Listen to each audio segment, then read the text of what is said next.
The shadows of my realm have a way of listening. They lean close. They fold in on themselves, as if eager to drink the words I speak. Here, in this place, even silence is attentive. Tonight, they listen as I speak of obsession, not the harmless kind mistaken for passion, but the kind that seizes a soul and refuses to let go. Some believe they can master such a flame, direct it, and keep it in a tidy hearth to warm their lives. They cannot. The truth, one they will never admit until too late, is that the flame masters them. It shapes them into something brittle and bright, burns through all other loves, and leaves behind only the work and the ashes. I have walked among the ruins of such lives. The painter who bled into his own canvas, his brush strokes trembling with fever as his body failed. The inventor who forgot the taste of food, hollowed out by the machinery clattering endlessly in his mind. The composer who went deaf chasing a single perfect note, was so consumed by the search that he mistook silence for triumph. They fascinate me, these creatures of singular devotion. I think of them as vintages in my collection, each unique, each rare, each inevitably doomed. They didn't summon me, but they would have had they known how. Their ruin was self-made. I was merely an observer. But there are others, those who do call to me, who offer terms themselves. I do not trick them. I do not reshape their words. I grant precisely what they ask, no more, no less. And it is in that exactness that their undoing takes root. Inspiration, you see, is not the blessing they imagine it to be. It is a hunger, an elegant predator. Feed it, and it grows restless, more insatiable with every morsel. Starve it, and it turns inward, devouring its host from within. Those who come to me believe they can sip from an endless spring without drowning. They imagine an eternal well of ideas, each more brilliant than the last, flowing at their command. I find their confidence touching, and in its own way tragic.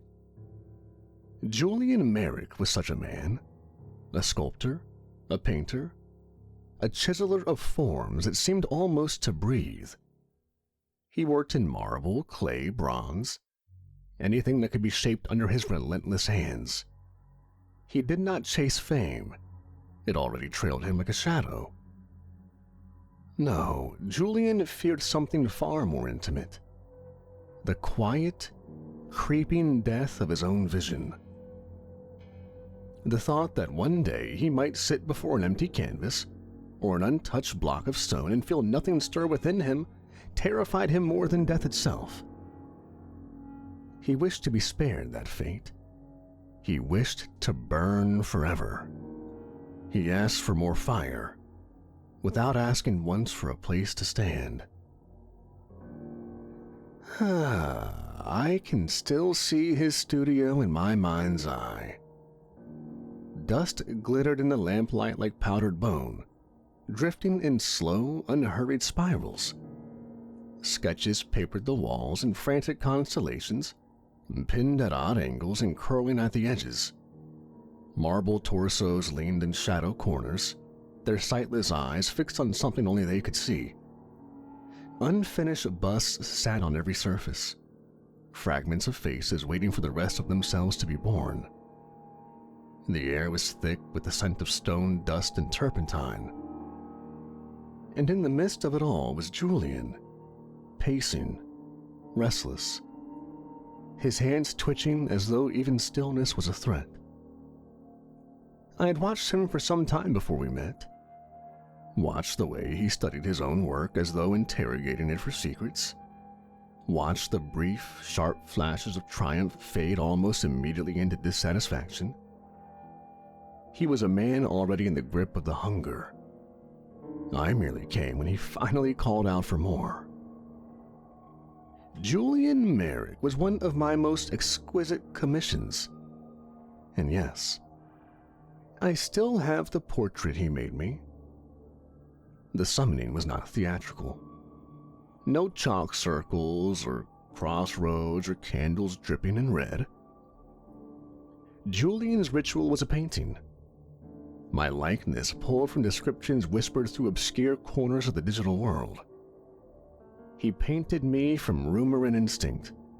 A tall figure in black, face obscured, top hat casting shadows where no light touched. With each brushstroke, the air thickened. The walls seemed to lean inward. And then, as the final line sharpened, my painted eyes met his. The painting rippled, like a stone dropped in the middle of a quiet pond. I stepped forward, crossing the fragile boundary between pigment and reality. He stared at me without fear, though exhaustion hung on him like a weight. I looked around the room, at the fragments of his genius scattered like bones. You have gone to considerable effort, I said, my voice warm and precise. Or perhaps you would tell me it was no effort at all, merely compulsion. I don't know why I painted you, only that I had to. I smiled faintly, surveying his work. Yes, compulsion rarely asks for permission. And has it been kind to you, this compulsion of yours? His laugh was short and brittle. No, I can't stop. But that's the thing, I don't ever want to stop creating. I want the inspiration and ideas to be unending, but I feel like my spark is fading. Ah, I said, circling a marble bust with idle appreciation. Inspiration is like a reservoir, you know. It can be refilled. Is that why you've called me here? He nodded. I've heard the stories. If they're true, if you're real, then maybe you can give me what I've lost. And what do you believe you've lost? The fire. The thing that wakes you in the middle of the night and forces you to work until sunrise. I want that forever. I stopped before him. Forever is a weighty word. Most cannot hold it without breaking. Then let me break. Better that than to fade. Then say it, I told him, my voice low.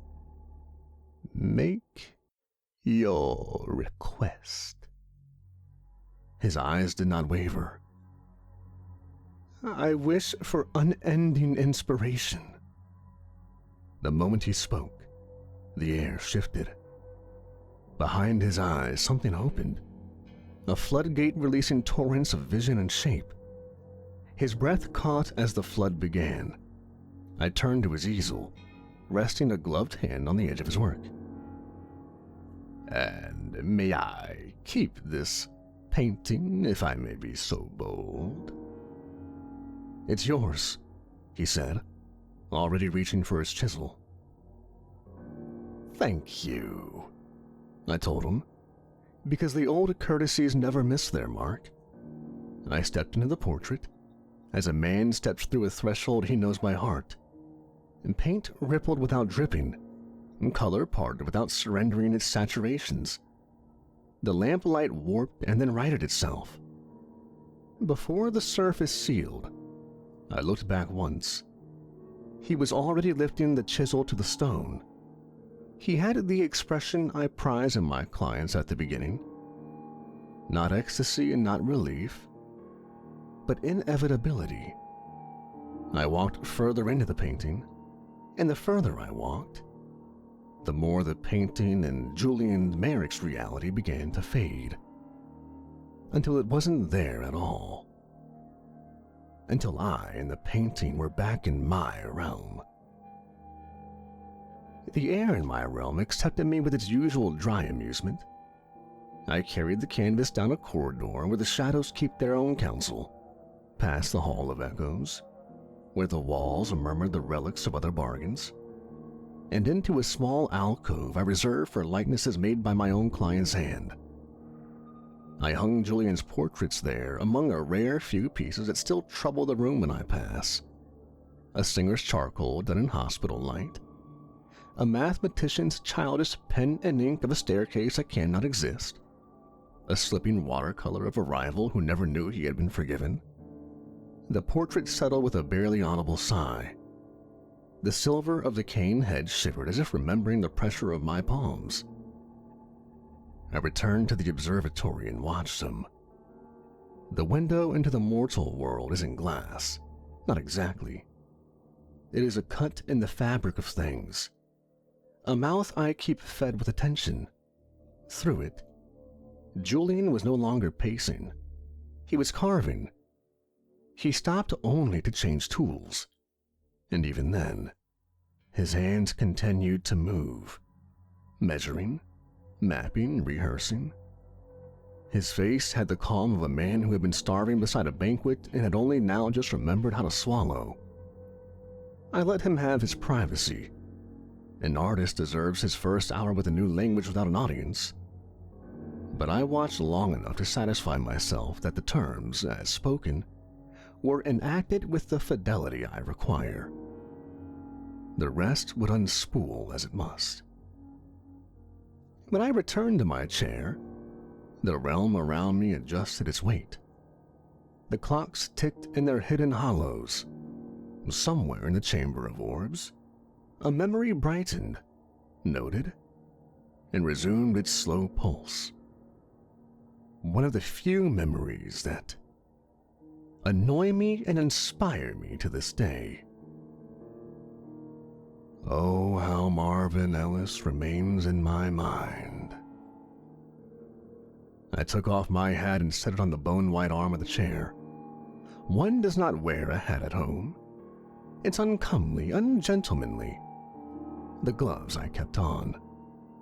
It is good for a man to feel his restraints and remember that he chose them. My smile then would not have been visible to anyone with the shadows, but they already knew the shape of it. It was the smile of a craftsman after the final turn of a screw that slides a mechanism into perfect alignment. You may think I take pleasure in cruelty. I do not. Cruelty is careless. It tramples. It stains the floor and has to be scrubbed out like wine from linen. I take pleasure in symmetry. I take pleasure in finding the holes in a perfectly good deal. I take pleasure in balance. In making a clock that keeps time because the gears were cut exactly to be what they are and nothing else. Julian's request had the clean ring I rarely hear anymore, unmarred by vanity's clutter. He did not ask for applause. He did not ask for history's favor. He only asked for the fuse. I had given it. The explosion was none of my concern, although I do enjoy watching the downfall. Yet, and here the shadows lean closer, knowing me as I know them, I would be watching. I always watch when the fire is pure. Hours later, when the studio's light had changed from lamplight to the gray insistence of morning, I glanced again through the observatory and saw the first evidence that the door behind his eyes had not merely opened. It had been removed from its hinges. The floor around him was dusted white. His hands were nicked and did not seem to notice.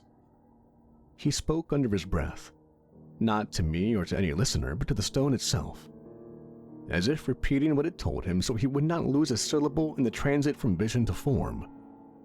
None of that was beyond the bargain. He asked to be filled without end. Filling is not restful work. A river does not apologize to its banks as it overflows. Before I left the window, I straightened the cuffs of my coat and regarded the portrait again where it hung in its alcove. My body language in the painting held a glimpse that amused me. He had given me a mischief I do not wear outside the frame. But it pleased me, that freedom he had taken. I always thought better of those who allow themselves one honest liberty while addressing the impossible. "Mr. Marek," I said to the listening dark, "let us see what you do with what you ask for." The realm exhaled that small, contented sound it makes when a story finds its groove on the spindle. Out in the city, a chisel rang, bright as a bell at noon. That is how the bargain was made. No tricks, no snares, no footnotes written in moonlight. He named the fire he wanted. I gave it the fuel it required. He placed my portrait into my keeping with the nonchalance of a man who believes he is simply paid in politeness. And I, who am nothing if not a polite archivist of consequences, returned to my seat, crossed one leg over the other, and waited for the inevitable and the unforeseen to begin their slow waltz. The first step, as always, was beautiful. The first days after a clean bargain are always instructive. Some clients test the new current gingerly, like swimmers easing into cold water. Julian did not ease. He plunged. The studio ceased to keep ordinary hours. The sunlight arrived and departed as a rumor. The lamps learned the shape of his shoulders and the rhythm of his wrists. He worked without pause, and what would have been exhaustion in another man presented in him as focus, as clarity sharpened to a surgical point. I watched from the observatory, and, when it amused me, from the surfaces in his world that still remembered how to hold a shadow, polished glass, varnished frames, the black mirror of a window at 3 a.m. He moved through days as if time were a corridor built to his stride. He did not feel tired. He did not look at clocks. He looked at stone until stone confessed. There is a difference between frenzy and fluency, between a man possessed and a man permitted. He was the latter. The ideas did not batter him. They arranged themselves in orderly queues, each waiting its turn at his hands. He would finish a line in marble with the certainty of a sentence concluded, then, without the smallest hesitation, pivot to the clay and press a gesture into being, a shoulder tense with withheld breath, a hand caught in the sacrament of reaching. When the clay needed rest, he turned to canvas, and the brush found anatomies of light he had only ever approximated. He ate when tools needed cleaning. He drank water by accident.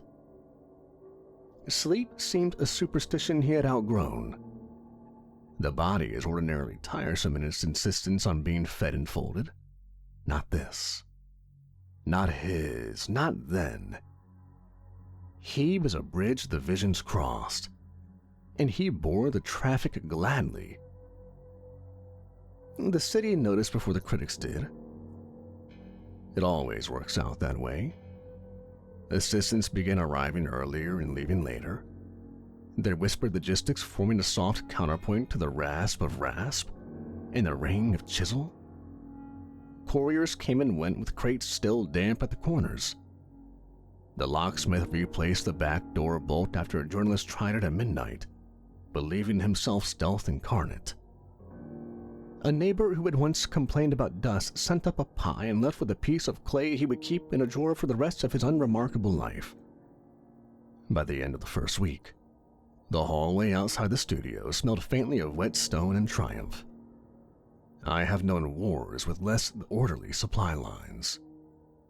The reviews, when they came, arrived as declarations hastily written into hymns. A small gallery show booked for new works in progress became, in a single afternoon, a pilgrimage site. A woman from a venerable magazine, Sharp Bob, Sharper Pen, stood before a half-finished torso and forgot to speak for a full minute.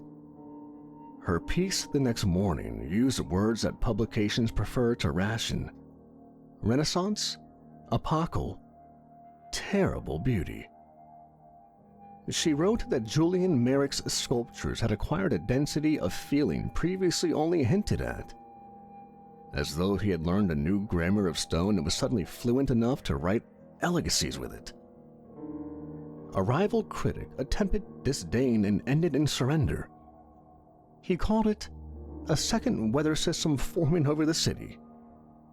It pleased me to watch their certainty curdle into awe. The work justified it.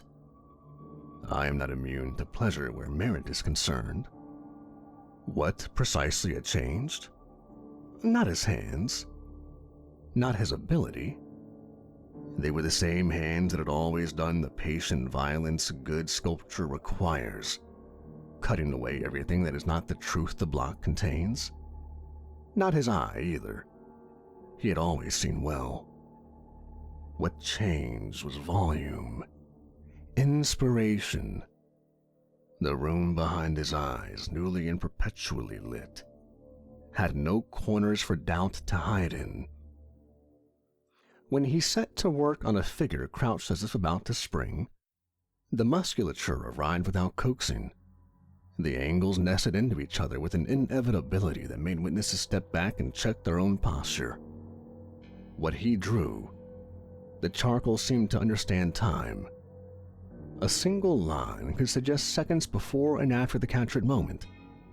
In his paintings, light behaved the way grief behaves, arriving where it had no right to be, and making a cathedral of an ordinary room. None of it felt forced. That is important. The gift was not a lash. It was a tap turned fully open. He began to talk to the stone as one talks to an old adversary with whom one has finally learned civility. I do not mean the theatrical muttering that some adopt for effect. These were working conversations, brief inquiries, small acknowledgments, the verbal equivalent of a craftsman's nod. "Yes, I see," he would say, and the chisel would move. "No, not there," and the rasp would correct the curve. His assistants pretended not to hear. The stone did not pretend anything at all. It offered what it had, and he took it with a gentleness that, to the untrained eye, looks like brutality. There is a tenderness in removal when done properly. He had that tenderness in his wrists. Commission requests multiplied into impossibility. A museum that had previously queued him for an exhibition 2 years ago found a space for him next month. A patron offered a studio twice the size. He refused. Not out of principle, but because moving would steal hours. A famous actor asked for a bus and offered a sum that made a gallery intern say a word that she usually only says in private. Julian handed the request to an assistant and never mentioned it again. He was not indifferent to acclaim so much as uninterested in the administrative tasks that attend it. The work was arranging itself in his mind in elaborate intersecting sequences. Anything that did not contribute to those sequences fell away like chatter beyond a doorway he had closed. I am not a jealous god. I do not require acknowledgement or sacrifice. Watching is my payment. and the pleasure of it is in the details. I watched the small efficiencies accumulate. The way he learned to sleep standing for 90 seconds while glaze is settled. The way he rigged a pulley to spare himself 3 minutes of strain while lifting a cast from its mold. The way he left the chisel at a precise angle on a bench so that, in reaching blindly, his hand would find it in the exact orientation required every time. He was a scientist of his own compulsion, refining methods in real time. This is what a renaissance looks like from the inside. Not choruses in the laurel, but the elimination of wasted motion. The dust. There were visitors I enjoyed. A former teacher who arrived prepared to perform the wise elder's blessing and instead stood wordless, tears making tracks through the dust on his cheeks. A young sculptor, a woman with wrists like steel cable, who watched for an hour and then asked a single question that proved she would be interesting in 10 years' time. Julian smiled at her, not kindly, but as one recognizes a future adversary with whom they will share a good wine with and a hard laugh. A critic known for exquisite cruelty tried to provoke him into a philosophical defense of his new work. "If it needs defending," Julian said without looking up, "it isn't finished." There was laughter as well, though not often and never careless. When an apprentice dropped a mold and stood mortified in the wet wreckage, Julian knelt beside him, and with that calm that had replaced sleep said, "We rescue what we can and make something else from the rest." He turned the spill into a study of the hand that had dropped it, caught mid-scramble, every tendon bright with panic. It sold before the plaster fully set. The apprentice went home and for the first time in months, considered not quitting. If you were wondering whether I interfered, no. Why would I spoil symmetry with meddling? I stood in the quiet of my chair and let the hall of echoes deliver me the murmurs of those first showings. I drifted the long corridor of the archive and traced the spines of ledgers that hold other, harsher bargains with lesser men who had insisted on fame first and craft second. Their entries are sticky with the fingerprints of regret. Julian's page, newly inked, was clean as a surgeon's sheet. In the observatory, his days untied and retied themselves in loops of making. It is a pleasure to watch a request honored and a man meet it like a gentleman. After Marvin Ellis, I confess, the assurance steadied me. Control is an underrated aesthetic. Julian's mind did not quiet. That was not what he asked for. It broadened. Images arrived as if an unseen archivist had opened a vault and begun handing him boxes. Figures he had never met and yet knew how to translate. Myths he had never studied and yet could render with anatomical wit. Gestures that carried the weight of a century. He kept notebooks for the first time in his life, not out of fear of forgetting, but to sequence the cue. Each page held 5, 10, 20 sketches. Heads bowed, hands breaking, lovers turning toward and away from one another in the same breath. At night, which he treated as the hours passed when assistants left, he would take a brush and work in silence while the city performed sleep around him. Sometimes he whistled tunelessly. More often, he listened to the unrepeatable music of stone being convinced to become something else. By the end of the month, he had delivered 3 pieces so complete that the world assumed they had gestated in him for years. He signed them with the same unadorned signature he had always used. He did not linger in galleries long enough to hear the hushed argument over which era they belonged to now. He did not drink the champagne. He returned to his studio and resumed the conversation with matter. The assistants learned that cleaning up before he left was now a vestigial habit. He did not leave. He napped in a corner once with a tarp across his shoulders like a monk's hood, woke 20 minutes later, and finished a pair of hands so eloquent in their grief that a courier refused to put the crate lid on until someone else watched him do it. From the walls, from the window, from the shadows, from the vantage point of my realm, I took it as one watches a tide that knows its business. He had asked for unending inspiration. He had received it. The rest was mechanics and appetite. I was, I confess, pleased. The symmetry was holding.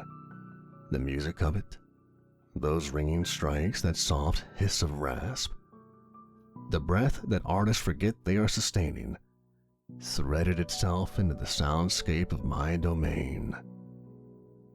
The distant clocks kept their impartial time. The chamber of orbs glowed no brighter. A story is not sealed until its last word writes itself.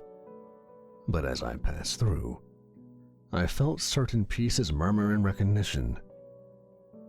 For a while, an elastic span of days that to men would read as weeks or months, Julian and Marek lived precisely inside his wish. The world applauded as if they had arranged it. He allowed them that vanity because it cost him nothing. He allowed himself less. This, too, was part of why I admired him. He was not intoxicated by praise. He was intoxicated by accuracy. He had asked to be the instrument that does not go out of tune, and for a time he was. I watched, hands folded, and let the satisfaction of a promise kept settle into the bones of my chair. And you may think me cruel for enjoying such phases, knowing what follows. You mistake me. I enjoy them because they are true. The fall, when it comes, is only ever terrible because the height deserves to exist. Years do not pass in my realm, they arrange themselves. In the mortal world, they pass more crudely, carving channels through faces, hollows through ribs, aches through bones, silence through once loud rooms. In time, Julian allowed himself to be taken from view. There was no announcement and no performance, only the simple subtraction of his presence from conversations that had once bent toward him. At first, there was appetite without sustenance, column inches that said everything except anything worth saying, patrons claiming inside knowledge of an illness, a romance, a retreat to the countryside. Eventually, the city did what cities do to the living who refuse to remain visible. It forgot him in public and remembered him in private, which is to say, it remembered him correctly. I watched the slope, not because I needed to, but because there is a civility in seeing a bargain through. He did not go to ground with melodrama. He went with the same precision he brought to his work, closing doors in a sequence that conserved energy for what remained. Assistants found themselves dismissed with thanks and a final envelope. Galleries received short notes that deferred everything that could be deferred and declined everything that could not. The studio windows, once lit at all hours, made a slower kind of light. Lamps that burned low behind curtains, then nothing at all but the hour's reflection on glass. Where some would have staged a valedictory show, he made the choice he had been practicing for years. He turned wholly inward and let the noise fade. When the noise had thinned to rumor and the rumor had cooled into memory, a courier with an expression as blank as coin delivered a small envelope to a former student. I had seen her in that golden season. A steady gaze, strong wrists, hands that learned with the appetite of a first winter. She had stood in the corner when he was the most fluent, and had asked one intelligent question that made him smile without softness. Now she lived across the city in a studio the size of a single thought, and she opened the envelope with the care of someone who resists hope and therefore deserves it. Inside lay a brass key gone tired at the edges, and a single line in a hand that never wasted ink. When the world forgets me, open the door. She placed the envelope in the door in a drawer that did not often open, and went on with the business of a life that would. The world forgets and fits, then all at once. The headline that once held a name becomes a byline in someone else's retrospective. The student, though no longer a student in any official sense, fluently avoided sentiment for years, but on an autumn afternoon, shine with the fragile light that makes everything look provisional, she read an essay in which his name appeared in only a footnote, and she understood, with the practical clarity of a craftsman assessing a ruined casting, that the forgetting had arrived. She took the key from the drawer and put on a coat that did not flatter her, and went without ceremony. The building was exactly as structures with secrets prefer to be, unremarkable from the street, its windows clouded, its brickwork tired but not decrepit. Dust had gathered at the threshold as if standing watch. The key turned with a reluctant correctness, and the door opened onto a darkness that felt less like absence and more like a thing that had been waiting with its breath held. She stepped inside and paused until her eyes translated shadow. Light bled through stained glass on the high walls, fractured into sullen tinctures, and clarified the scale of the place. 10,000 square feet is just a statistic until you witness how much quiet it can hold. The studio was a cathedral that had replaced prayer with making. If one belongs to stone and line, one recognizes at once when a room has been mastered. Every surface has been conscripted. The sculptures rose from plinths packed tightly enough that the air had to braid itself to pass between them. Paintings leaned in ranks against the walls and up one another. Faces turned in or out as if engaged in a conversation that had paused while they listened for footsteps. The dust lay thick, but it was gentler than neglect. It had settled the way snow settles, equally, indiscriminately, with a softness that implies respect. She did what everyone does upon entering a room that refuses casualness. She took small steps and made herself quiet. But the work itself was not quiet. But it didn't shout. It just insisted. Figures caught in the dilemma of movement that cannot complete. Gestures peeled from the moment before they became too eloquent to trust. Faces rendered an intimacy that pared away the vanity most faces wear even in death. The craft had not taught itself to merely be clever. It had learned restraint in the way a lighthouse learns restraint. By repeating the exact, necessary action without pride or complaint. The student reached out once and stopped her hand a breath before touch. Even the dust did not dare the skin. She moved deeper, and the room moved with her. The particular trick of a space that has been arranged by someone who solved it until it solved him back. The center is not a physical location, it's a command. In the middle of that vast, crowded nave stood the piece that had organized the rest into orbit. Even from a distance, it unseated the assumptions that allow most to stand upright. It was taller than any figure has a right to be indoors and detailed with an attention that mocked the human span of patience. At first, it held itself as a figure might, the suggestion of a body being the courtesy by which a viewer is allowed to keep breathing.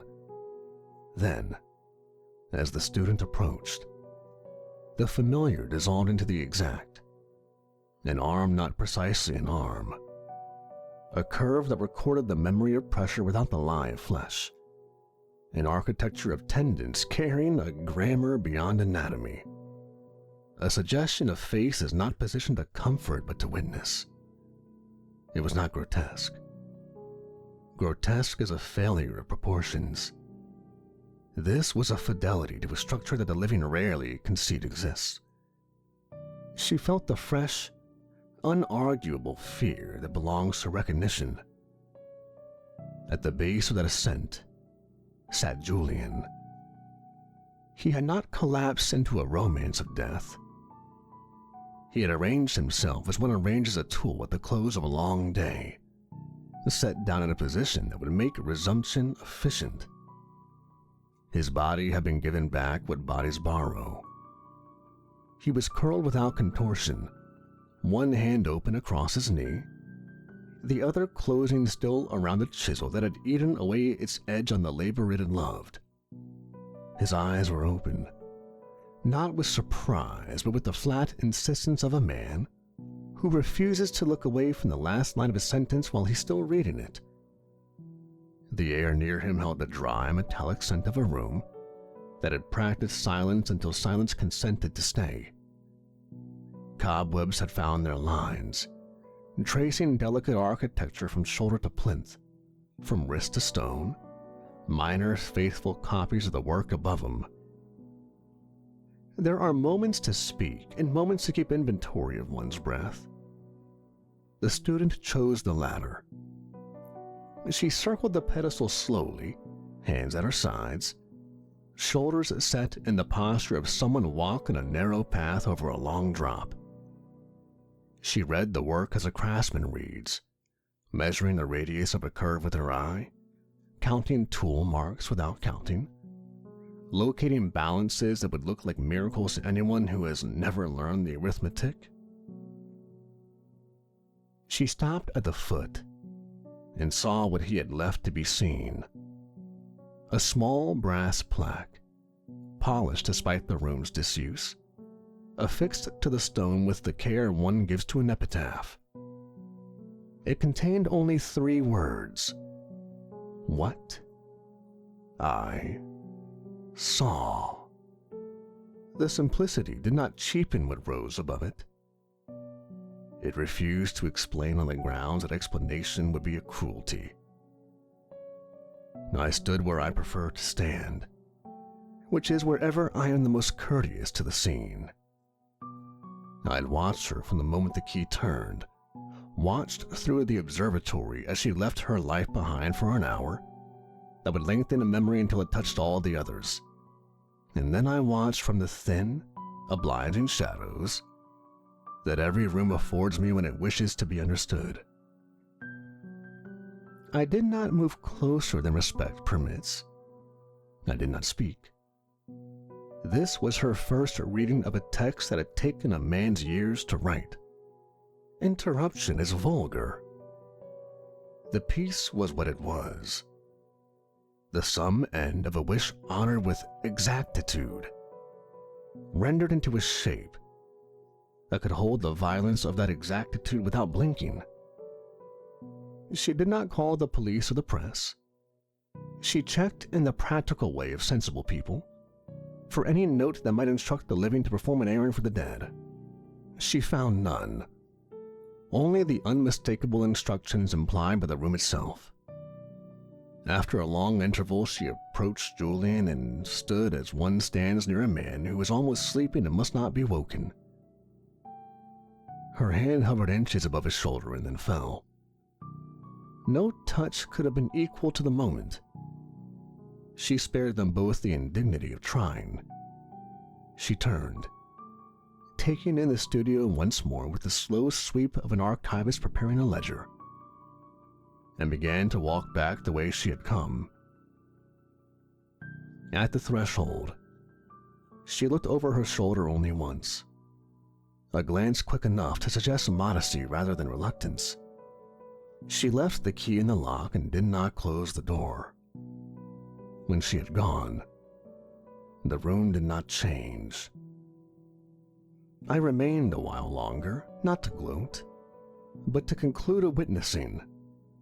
This is the quiet most mortals never reach. Not peace, but completion. The ledger in the archive that bears his name took on the calm weight to finish things. He died doing what he loved. The orb in the vaulted chamber that had gathered his days kept its glow intact. There would be time later for the world to discover this place, and time later for me to decide how long I wished it to remain undiscovered. For now, there was only the after sound of labor, the formal stillness of a room that had been worked to the end of a thought, and a man who had asked to never be empty and had made, from the fullness that followed, a shape that would occupy the space he vacated more honestly than rumor ever could. The plaque said enough. The dust had made itself at home here, but it is not the dust of neglect. It is the soft, even settling of time choosing a place to rest. The scent of stone still lingers, dry and faintly metallic, as though the air remembers the chisel's bite. I walk without hurry. My steps leave no mark, but the silence adjusts to accommodate me, the way it does for old friends. The studio is unchanged since the day Julian set his chisel down for the last time. The sculptures stand in their neat procession, the paintings lean in their patient angles, and the light through the fractured glass drapes everything in shifting fragments of color. Yet all of it, for all its beauty, is merely the prologue to the centerpiece. It towers before me now, that final work, impossible, inevitable, and precise, equal parts divine and monstrous. It radiates a truth that will not be softened for the sake of those who look upon it.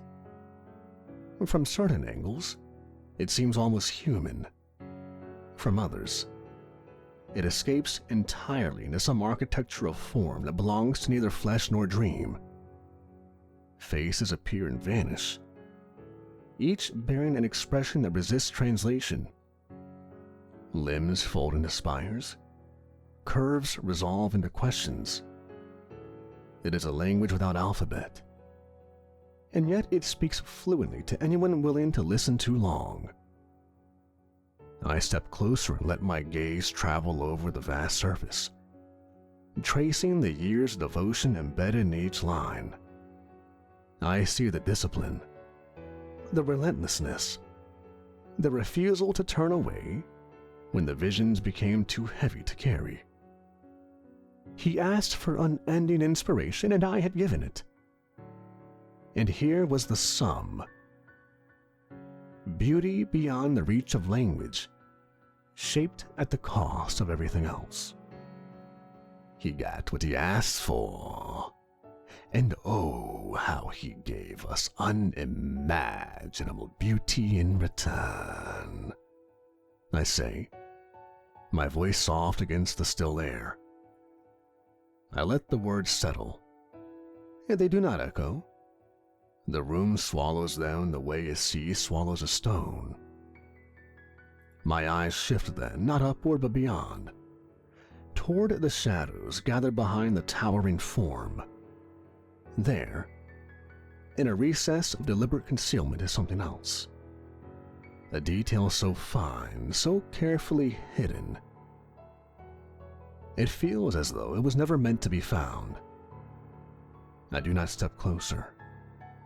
Some distances are not meant to be crossed. And yet, my voice even quieter now. Even now, I wonder if Julian Marek saw something he wasn't meant to. The light through the fractured glass trembles and moves on. I remain a while longer, watching the sculpture as it watches me. Some pieces are carved from more than stone.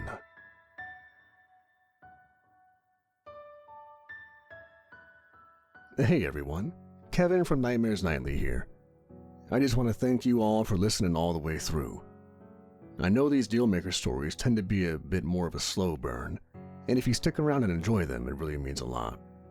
This series is one of my favorites to write because it lets me wander into the philosophical side of things, digging into the human mind, our desires, our longings, and the quiet roots that feed them.